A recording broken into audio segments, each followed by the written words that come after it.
thought, a word, a line. There is the candle waiting. Take the match, strike the box, light the wick, see the flame pull the light, strident, resolved, alive. The candle flickers to my left.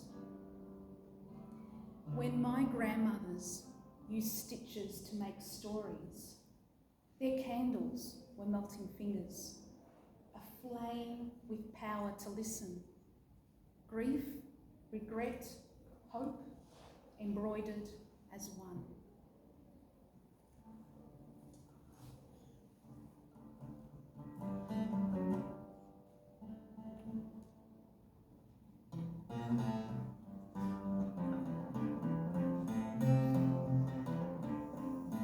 A Bible story.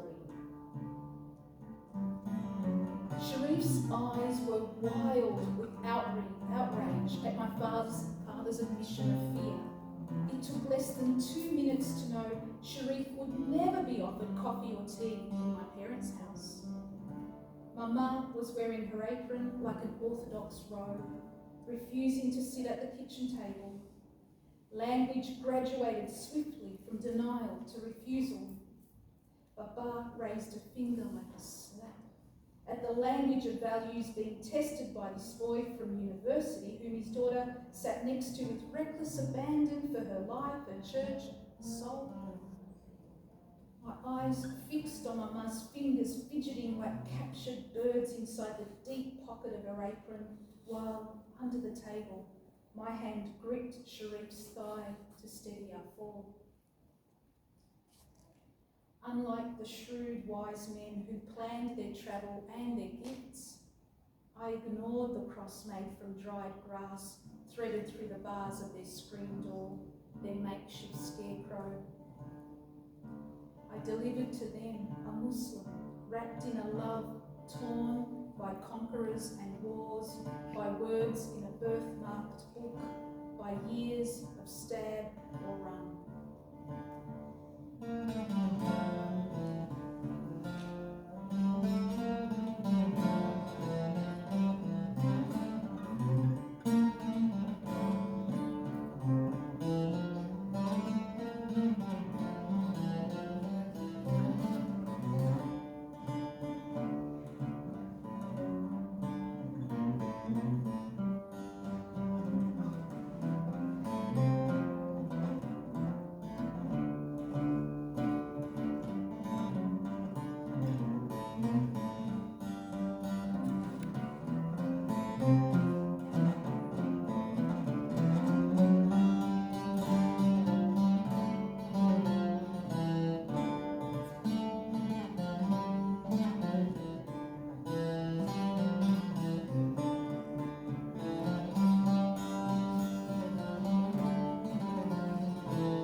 How to drape a sari.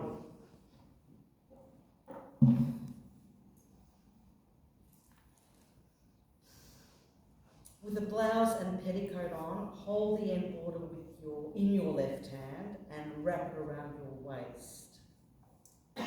With shy hands, I opened the tissue paper to show Amir the rich blue silk and gold trim of something his mother and sisters would wear with ease and comfort. Thrust the said end inside the right upper end of the petticoat and gather it about you nicely as you thrust again into the petticoat. Amir said his father would be appeased, but his mother would find something wrong about how I wore it or the colour I chose. To avoid drama, wear my western skirt. Wrap it around your waist, up to the armpit of your right arm as you hold it by the left hand, whilst pulling and pleating by the right hand for a smart look. With silent stares, they scream Wrong. at my display of inexact skin and the way the hem fails to flare as I trip on my rehearsed words.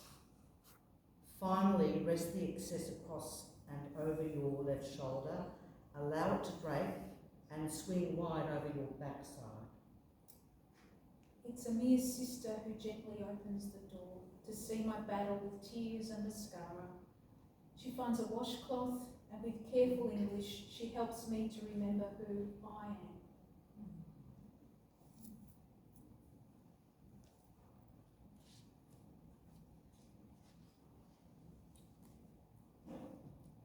Good night. 1993.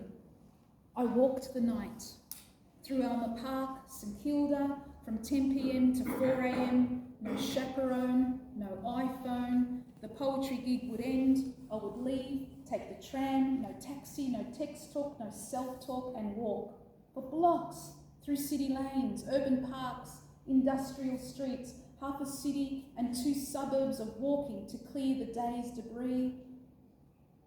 It was night who befriended me when my house was slashing and stabbing.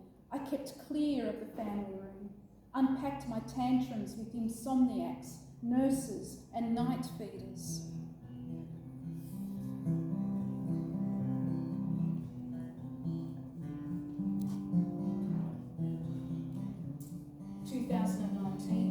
I walk with no moon for witness.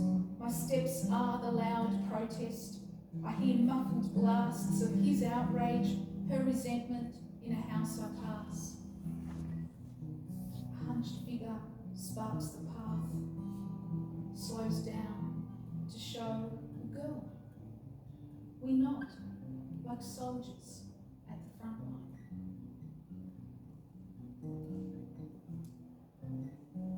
The next poem is dedicated to all the workers on phones that listen to the experiences of women in relation to domestic violence.